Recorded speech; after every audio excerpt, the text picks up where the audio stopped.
In a recent video, I came across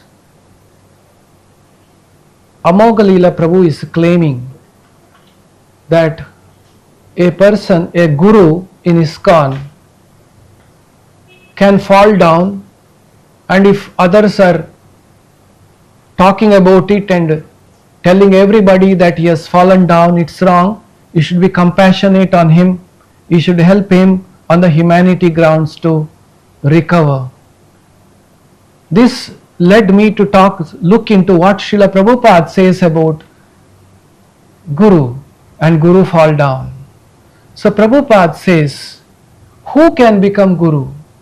So Prabhupada says, one should not become spiritual master unless he has attained the platform of Uttama Adhikārī, a neophyte Vaishnava or Vaishnava situated on the platform of intermediate platform can also accept disciples, but such disciples must be on the same platform, and it should be understood that they cannot advance very well towards the ultimate goal of life under his insufficient guidance.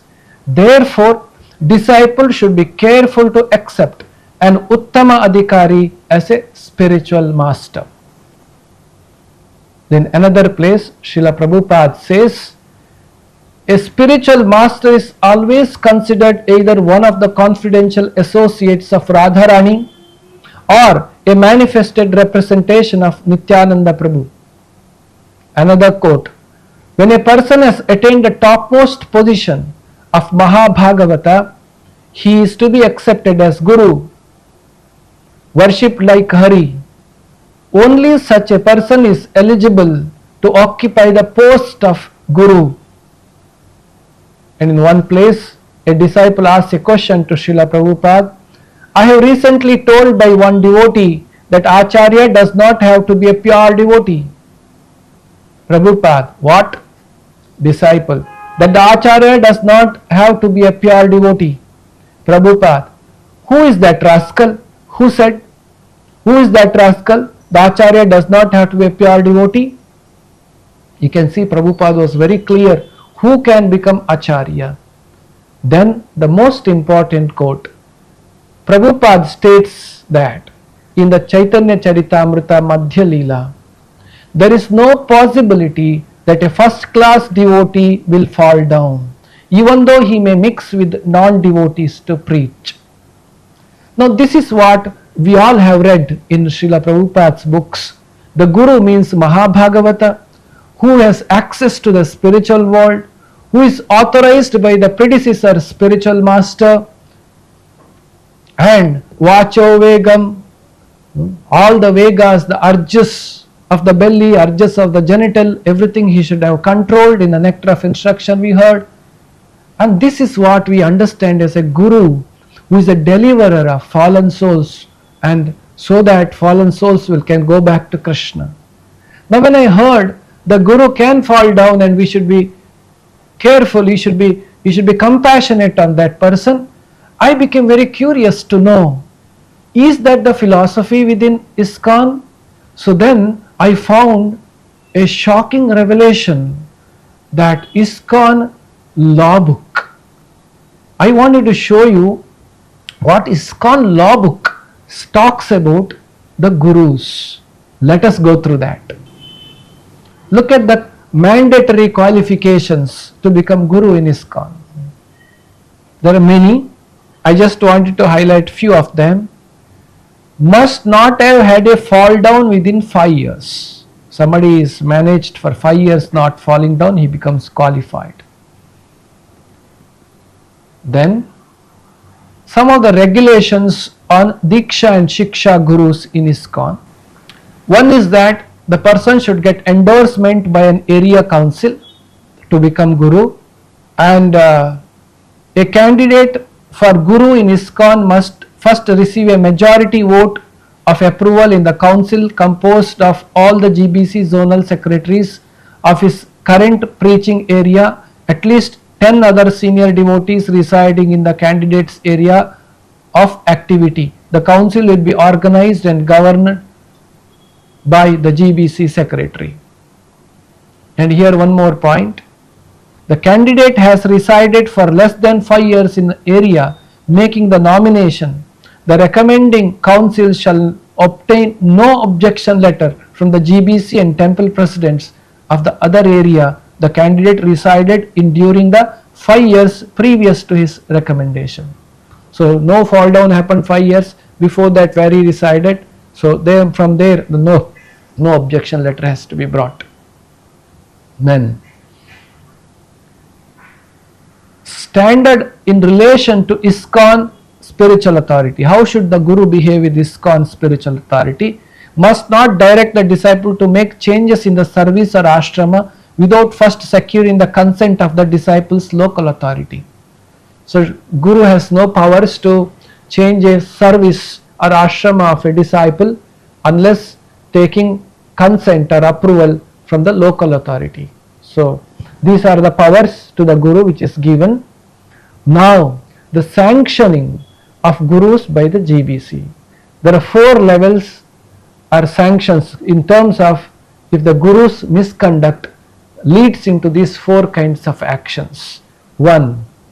Warning. Please hear this very carefully.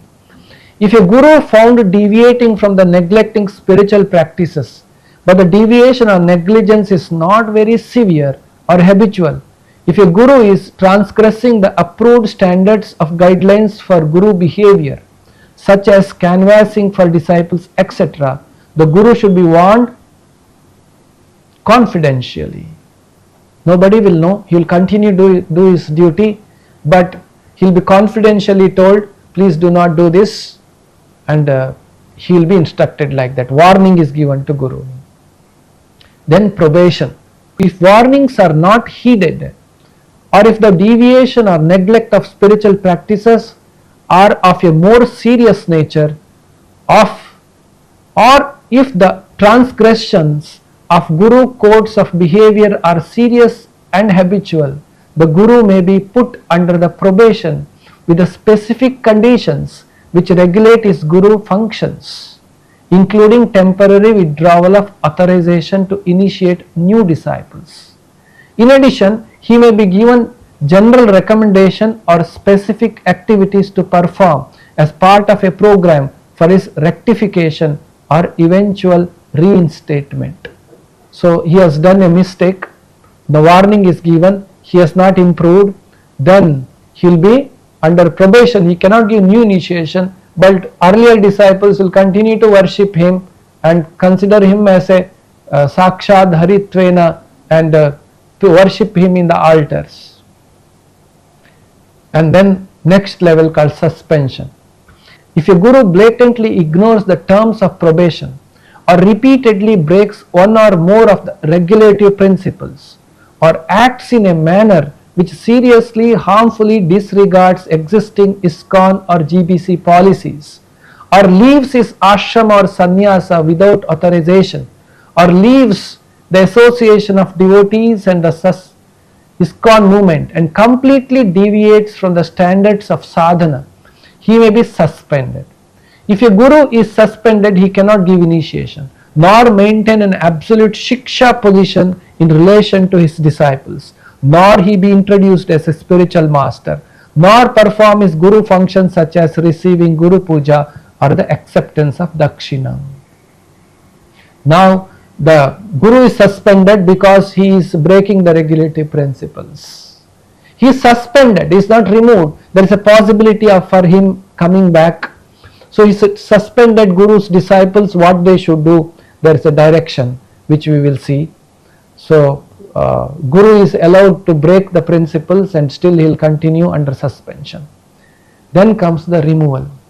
If a Guru becomes openly inimical to Śrīla Prabhupāda or ISKCON, or otherwise acts demonically, or becomes an impersonalist, or preaches the unauthorized philosophy of apasampradaya groups against Lord Chaitanya Mahaprabhu's principles, or blatantly and consistently defies ISKCON and GBC policies, or if a Guru's attachment to sense gratification is serious, prolonged, or hopeless, then as per the śāstric injunction, he shall be removed from the position of Diksha or Shiksha Guru.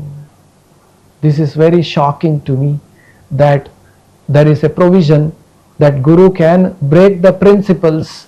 Guru can, still he can continue. Only in the stage when he becomes hopeless, it is prolonged, he will be removed as a Diksha Guru.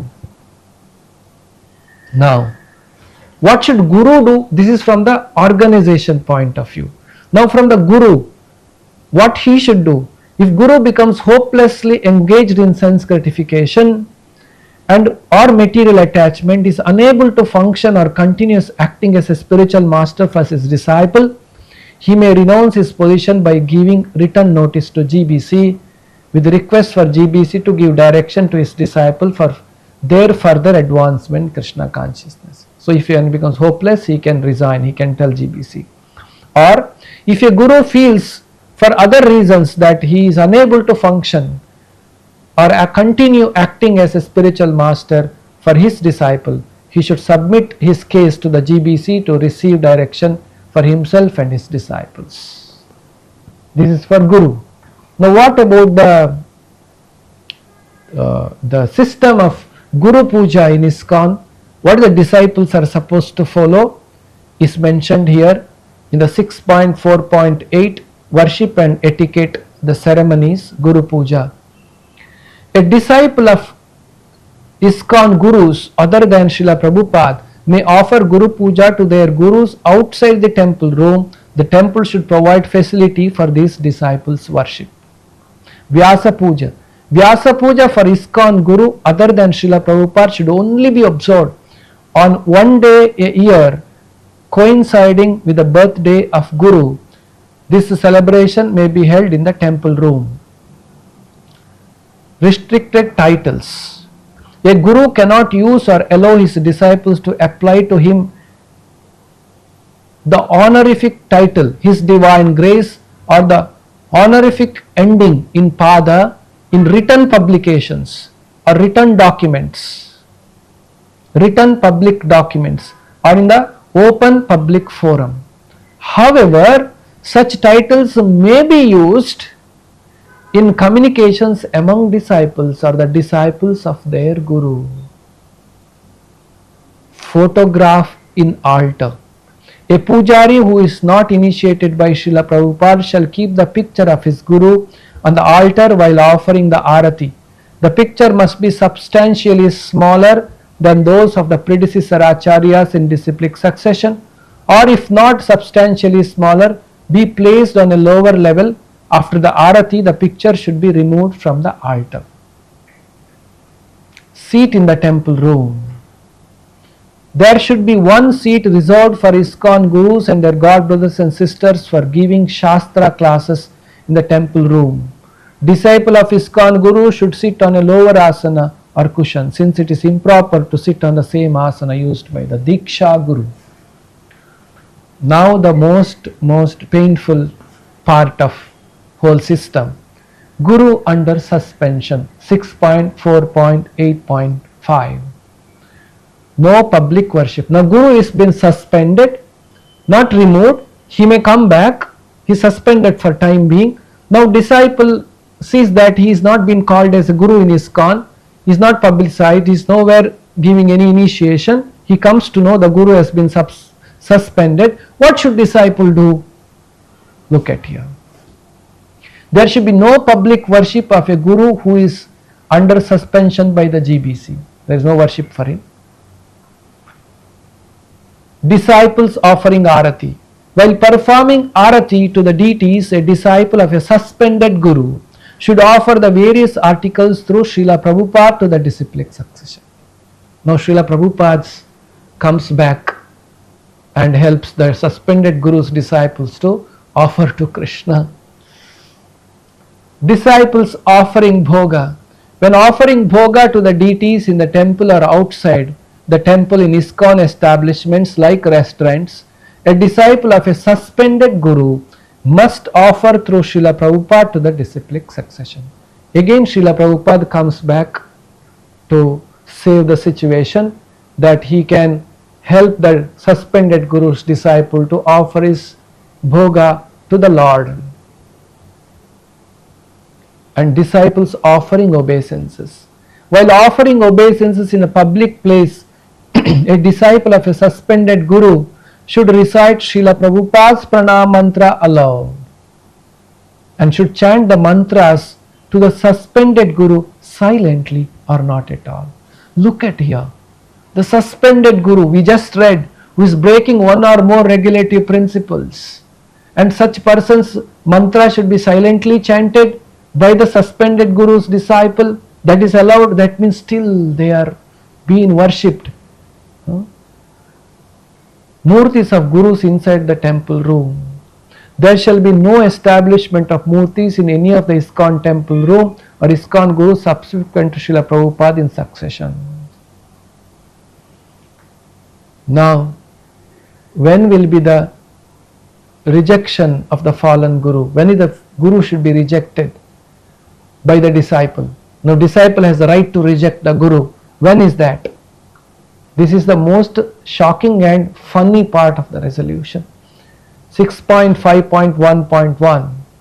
It is ascertained either by the admission of the Guru or by the testimony of the irrefutable, reliable witnesses that the Guru has fallen at the time of initiation. The disciple has a legitimate reason to reject him and take re-initiation from a bona fide spiritual master.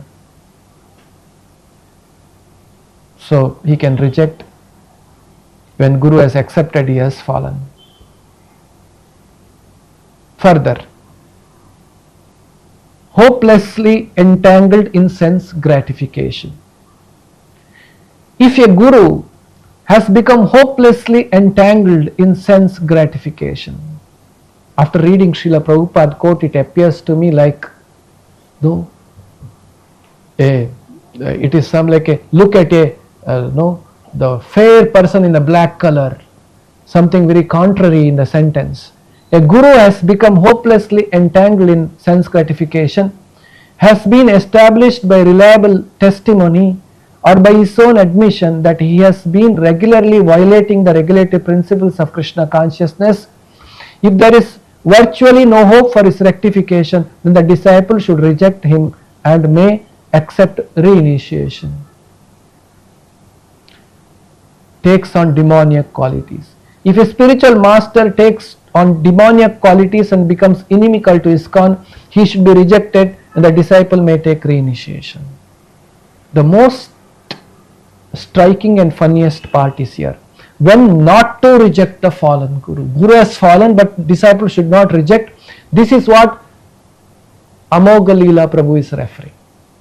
If a Guru is engaged in sense gratification, violating one or more regulative principles, but there is a hope that he can be rectified, then his disciple should not reject him but should allow time for such rectification to take place. They should take shelter of Śrīla Prabhupāda and senior Vaishnavas as Shiksha Gurus. What a irony! What a tragedy! The Guru has fallen down. It is clear that he is breaking the principles. First of all, Guru cannot fall down. Guru should be Mahābhāgavata. Śrīla Prabhupāda has taught us this. But let's take the ISKCON standard of Guru is that Guru can fall down. And Guru has fallen down. He is breaking the regulative principles. And the disciple should give chance for Guru to improve. We heard other way wrong. Guru gives chance. Guru never falls down. Now this raises some serious questions in our mind. The question is that what is the idea of spiritual master Guru in ISKCON? Any ordinary Kanishta Adhikari can become Guru. He may fall down any time. GBC cannot guarantee that your Guru accepted by you may continue, may not continue. He is not Janme Prabhu say. He may fall down and he may not be a person who controlled all the urges, and such person is also available as a Guru in ISKCON, so that there is a possibility of falling down. There is a policy for that. If this is the standard of Guru in ISKCON, then what Śrīla Prabhu says is correct. So then our question is that if that is the standard of the Guru, Why are you worshipping such Guru in the altar?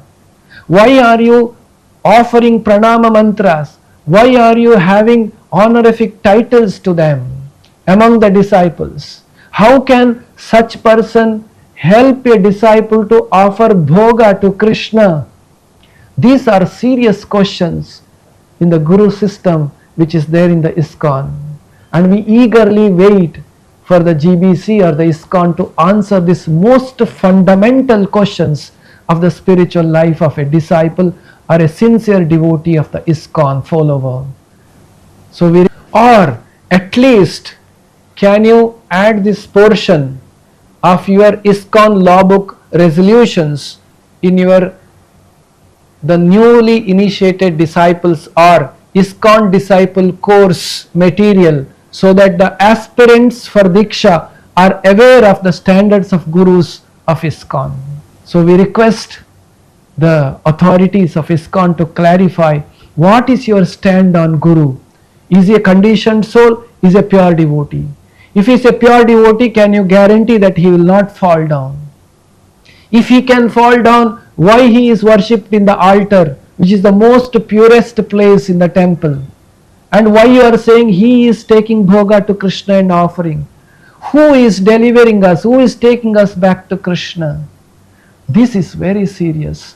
So therefore, apparently it looks that ISKCON is actually following the Ritwik system, where the ordinary Kanishta Adhikaris also, they are using the word Guru, but we request them to remove honorific titles, we request them to remove the pranam mantra, we request them to remove their photos from the altar, we request them to stop doing Vyasa Puja for such personality and confuse them.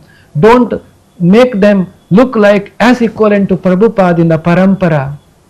So this is not the paramparā you are continuing, this is actually a bogus paramparā you are making. You are creating confusion, you are creating a disaster in the spiritual movement of ISKCON, a pure movement created by Śrīla Prabhupāda. So hence our humble request to all the devotees and the authorities of ISKCON to look into the matter and give us the proper clarity on this Guru system in your temples. Thank you. Hare Krishna.